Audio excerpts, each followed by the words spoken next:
1. Ancaman tarif Trump 32%, dampak besar bagi industri alas kaki dan mebel Indonesia. 2. Negosiasi tarif impor 32%, Indonesia dan AS masih bernegosiasi. 3. AS Tariffs on Indonesia, Trade War Impact How Indonesia Can Respond. 4. Indonesia berjuang melawan tarif impor 32% dari AS, negosiasi dan impor minyak gandum. 1. Ancaman tarif Trump 32%, dampak besar bagi industri alas kaki dan mebel Indonesia.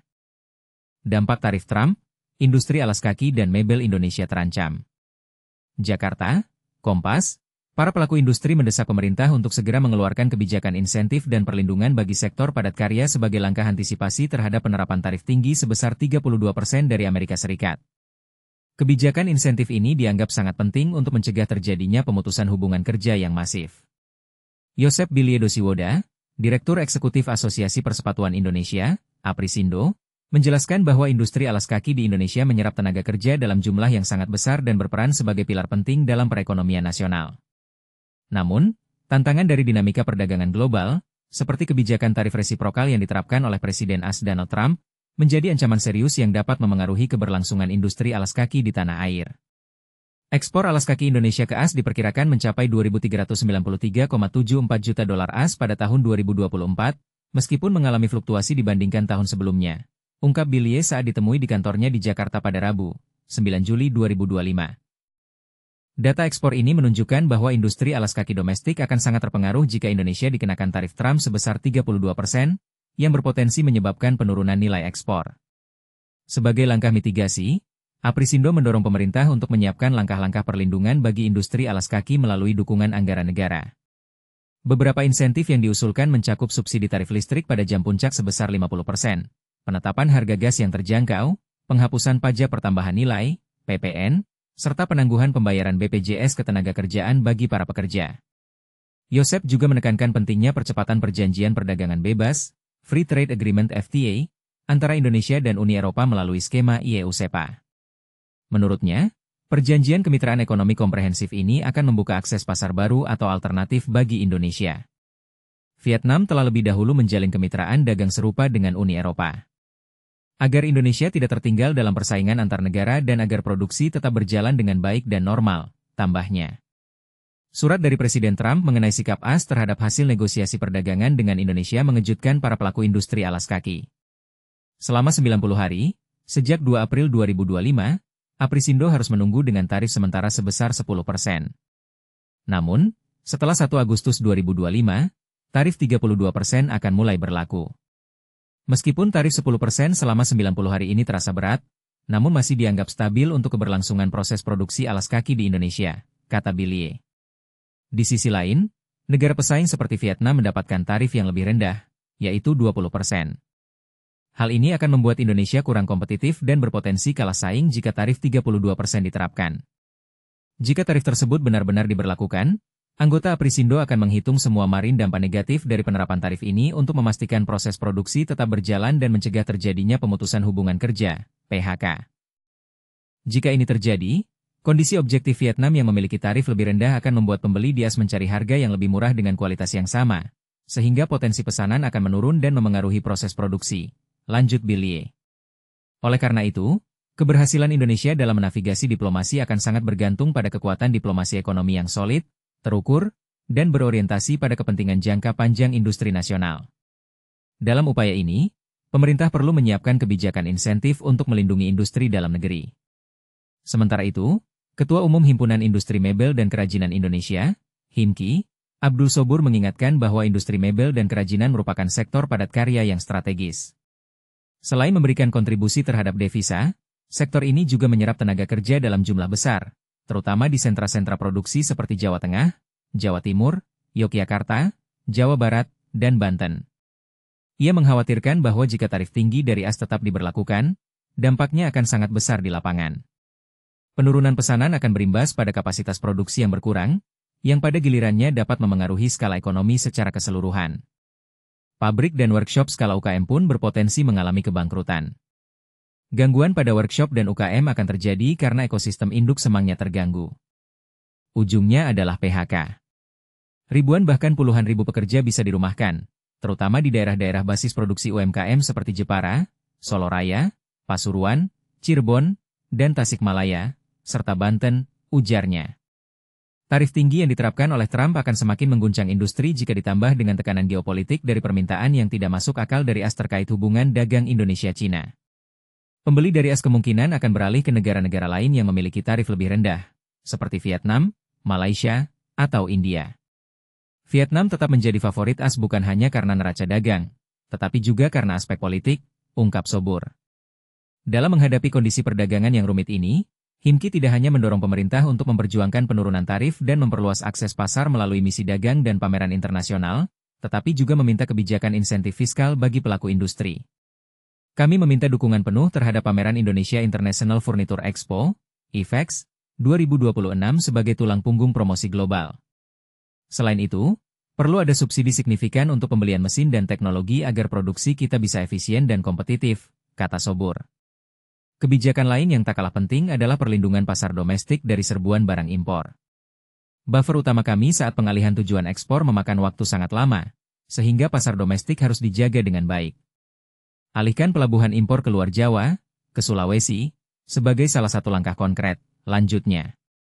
Menurutnya, hanya dengan penguatan daya saing, industri nasional dapat bertahan dan terus membuka lapangan kerja serta menghindari PHK.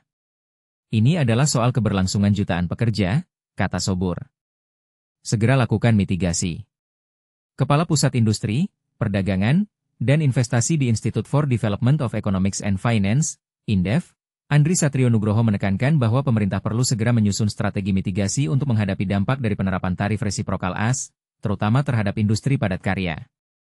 Kecenderungan kebijakan unilateral dari mantan Presiden AS Donald Trump diperkirakan akan memengaruhi arah hubungan dagang Indonesia di masa depan. Langkah khas ini sudah dapat diprediksi, mengingat konsistensi Trump dalam menggunakan tarif sebagai alat tekanan geopolitik sejak awal masa kepemimpinannya. Trump tidak akan goyah dari kebijakan tarifnya. Ini bukan hanya soal perdagangan, tetapi juga berkaitan dengan manuver politik global, termasuk sikap Indonesia yang semakin aktif dalam forum-forum BRICS, kata Andri. Ia menilai bahwa pergeseran orientasi politik luar negeri Indonesia yang kini lebih banyak menjalin hubungan strategis dengan negara-negara BRICS berpotensi menimbulkan ketegangan dengan AS. Namun, langkah ini juga membuka peluang pasar baru karena BRICS menguasai sekitar 20% dari total perdagangan dunia. Andri juga menyoroti tingginya hambatan non-tarif yang diberlakukan di negara-negara tujuan ekspor, terutama Uni Eropa yang menuntut produk ramah lingkungan dan berkelanjutan. Oleh karena itu, pemerintah perlu memfasilitasi pelaku usaha dalam memperoleh sertifikasi ekspor, termasuk dukungan fiskal untuk biaya dan pendampingan. Sertifikasi produk berkelanjutan ini mahal dan rumit. Pemerintah harus membantu agar produk kita bisa menembus pasar negara maju, katanya. Di sisi lain, Andri menekankan bahwa pasar domestik tetap harus dimaksimalkan sebagai bantalan ketika pasar ekspor terganggu. Namun, rendahnya daya beli masyarakat juga perlu diatasi melalui kebijakan insentif. Harus ada stimulus agar masyarakat lebih memilih produk dalam negeri. Misalnya, insentif khusus untuk konsumsi produk lokal yang lebih besar dibandingkan produk impor, ujarnya. Selain dari sisi permintaan, Andri juga menekankan pentingnya dukungan pada sisi penawaran, dengan menurunkan beban biaya produksi industri dalam negeri. Hal ini diperlukan agar pelaku usaha tetap mampu bertahan di tengah tekanan global. Pemerintah perlu menekan biaya input industri agar sektor manufaktur tetap kompetitif. Ini akan sangat membantu menjaga kinerja industri padat karya. Andri mengingatkan bahwa tekanan terhadap industri padat karya akan berdampak langsung pada lapangan kerja dan berpotensi meningkatkan angka pengangguran. Jika tidak segera diantisipasi, pelemahan industri padat karya bisa berimplikasi serius terhadap perekonomian nasional. Ini adalah sektor yang menyerap jutaan tenaga kerja, kata Andri. Dua negosiasi tarif impor 32%, Indonesia dan AS masih bernegosiasi. Indonesia terancam diterpa tarif impor 32% oleh AS. Akankah negosiasi terakhir menyelamatkan? Pemerintah Indonesia dikabarkan telah menyampaikan tawaran kepada Amerika Serikat dalam upaya meringankan beban tarif impor sebesar 32%. Sayangnya, hingga kini, pihak AS belum memberikan respons positif. Lalu, apa isi tawaran tersebut? Prasetyo Hadi, Menteri Sekretaris Negara, enggan membeberkannya. Tapi inilah yang menarik, meski tawaran awal belum diterima, pemerintah bersikeras bahwa jalur negosiasi masih terbuka lebar. Ini bukan kebuntuan, tegas Prasetyo di Kompleks Parlemen, Rabu, 9 Juli 2025. Masih ada waktu hingga 1 Agustus untuk melanjutkan pembicaraan. Namun di balik optimisme pemerintah, muncul kritik pedas dari kalangan legislatif. Wakil Ketua Komisi DPR Dev Akbar Syafiqarno Laksono mendesak pemerintah mempersiapkan skenario terburuk. Jangan hanya berharap pada negosiasi, tegas politikus Golkar ini. Siapkan langkah darurat antisipasi guncangan ekonomi. Kontroversi pun muncul. Benarkah pemerintah terlalu fokus pada negosiasi yang belum jelas hasilnya, sementara ancaman krisis ekonomi nyata di depan mata? Apalagi keputusan Presiden Trump melalui media sosial Truth Social Senin, 7 Juli 2025, ini juga menyasar 13 negara lain, mulai dari Jepang hingga Bangladesh. Yang paling mengkhawatirkan, Indonesia termasuk dalam kelompok dengan tarif tertinggi, 32%, lebih berat dibanding Tunisia, 25%, atau Bosnia, 30%. Lalu di mana posisi tawar Indonesia sebenarnya? Dev mendorong diplomasi lebih agresif, kita harus buka ruang negosiasi ulang. Tapi inilah realitas pahitnya. Ketika tarif resmi diberlakukan Agustus nanti, ekspor Indonesia ke AS diperkirakan merosot drastis. Lalu pertanyaannya, sudahkah pemerintah menyiapkan pasar alternatif selain AS? Atau kita hanya pasrah pada negosiasi yang belum tentu membuahkan hasil? Bagaimana pendapat Anda? 3 AS Tariffs on Indonesia, Trade War Impact How Indonesia Can Respond. In today's rapidly evolving global trade landscape, one thing is clear, nations must react carefully when faced with protectionist policies that threaten their economic stability. For Indonesia, the recent decision by the United States to impose a whopping 32% reciprocal trade tariff has sent shockwaves through its economy. And if that wasn't enough, there is talk of an additional 10% tariff for countries in the BRICS economic bloc, including Indonesia. This move could have far-reaching consequences, not just for Indonesia's trade balance but also for its standing in the global market. But here is where it gets controversial. Should Indonesia bow to external pressures or rise as a resilient player in this high-stakes game? The situation poses a serious dilemma. On one hand, Indonesia needs to adopt a firm yet diplomatic stance to safeguard its interests while preserving strong ties with the AS. On the other hand, these tariffs are sparking fears among government officials and business leaders alike. Why? Because they are not just random numbers, they represent a calculated strategy by the AS to shield its domestic industries from foreign competition. For Indonesia, this means potential setbacks for its exports, bilateral relations, and even the stability of key industrial sectors. To truly grasp the gravity of the situation, consider this. Indonesia has enjoyed a consistent trade surplus with the United States over the years. In fact, UNCLESEM remains the largest contributor to Indonesia's bilateral trade surplus, which hit a staggering $5,44 billion this year alone. Since May 2020, Indonesia has recorded a trade surplus for 61 consecutive months, culminating in a cumulative surplus of $15,38 billion as of May 2025. These figures highlight how critical the AS market is to Indonesia's export-driven growth. Now imagine what happens when Indonesian products suddenly become significantly more expensive due to these tariffs. With the base rate at 32%, plus the potential extra 10%, Indonesian goods will lose their competitive edge against products from other countries that aren't slapped with similar fees. This spells trouble, especially since Indonesia's top exports to thus include labor-intensive items like electronics, textiles, footwear, palm oil, rubber, furniture, shrimp, and other seafood products. These industries employ millions of Indonesians, so any slowdown in exports could ripple across the economy. And this is the part most people miss. Indonesia isn't the only Southeast Asian nation exporting to the AS. Many of its neighbors produce similar goods, yet they face lower tariffs. For instance, Malaysia faces a 25% import duty, Vietnam managed to negotiate its way down from 46% to just 20%, and Thailand and Cambodia are dealing with 36%. Meanwhile, Myanmar and Laos bear the brunt of a hefty 40% tariff. So why does Indonesia find itself in such a tough spot? Perhaps studying Vietnam's successful negotiation tactics can offer some lessons. Their ability to slash tariffs by more than half demonstrates the power of persistence and smart diplomacy. Given this reality, Indonesia must act swiftly. Currently, Coordinating Minister for Economic Affairs Airlangga Hartarto is in Washington, D.C., leading talks with us representatives to explore avenues for negotiation. These discussions are crucial, not only to clarify Indonesia's position but also to find mutually beneficial solutions. However, It's essential that these negotiations prioritize national interests above all else. The last thing Indonesia needs is another round of fruitless talks that leave everyone unsatisfied. But let's not forget, relying solely on negotiations won't cut it. Diversifying export markets is equally vital to cushioning the blow from America's trade war policies. Strengthening economic ties with regions outside the US, such as the BRICS nations, the European Union, and Middle Eastern countries, can provide alternative outlets for Indonesian goods. Building self-reliance and robust trade diplomacy will be instrumental in navigating external pressures like this. After all, this isn't merely about balancing trade accounts, it's intertwined with broader geopolitical rivalries. If Indonesia allows itself to get dragged too deeply into this tug-of-war without asserting independence, it risks becoming collateral damage in the escalating trade conflict between two of the world's largest economic powers.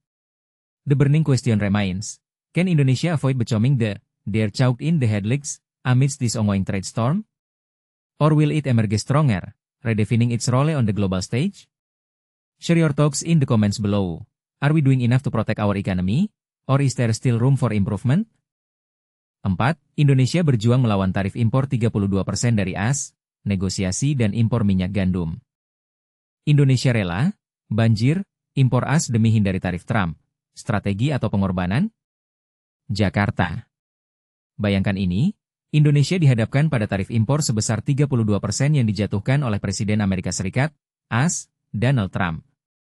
Tarif ini akan berlaku mulai 1 Agustus 2025, dan hingga kini, angkanya tetap tak berubah sejak pengumuman awal pada April lalu. Tapi, tahukah Anda? Indonesia telah melakukan berbagai upaya negosiasi untuk mengurangi beban ini. Dan ini adalah bagian yang paling banyak orang lewatkan. Indonesia bahkan rela membuka pintu lebar-lebar untuk impor komoditas energi dan pertanian AS, seperti minyak dan gandum, hanya untuk menyeimbangkan neraca perdagangan dan merayu Trump.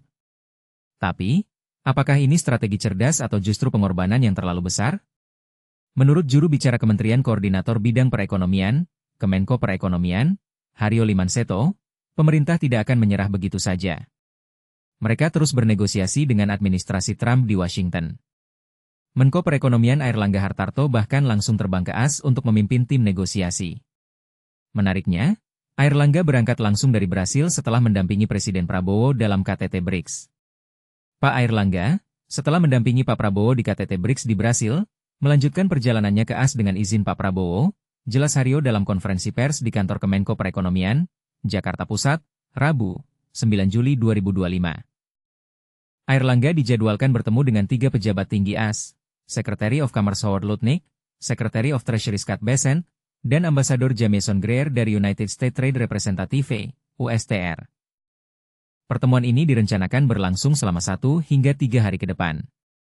Tim negosiasi Indonesia sendiri sudah berada di AS selama sepekan dan terus berkomunikasi dengan pihak AS. Negosiasi ini sebenarnya sudah dimulai sejak April lalu. Tapi, disinilah kontroversinya, Indonesia sudah menandatangani kesepakatan untuk memborong komoditas AS, mulai dari gandum hingga energi, sebagai pemanis dalam negosiasi.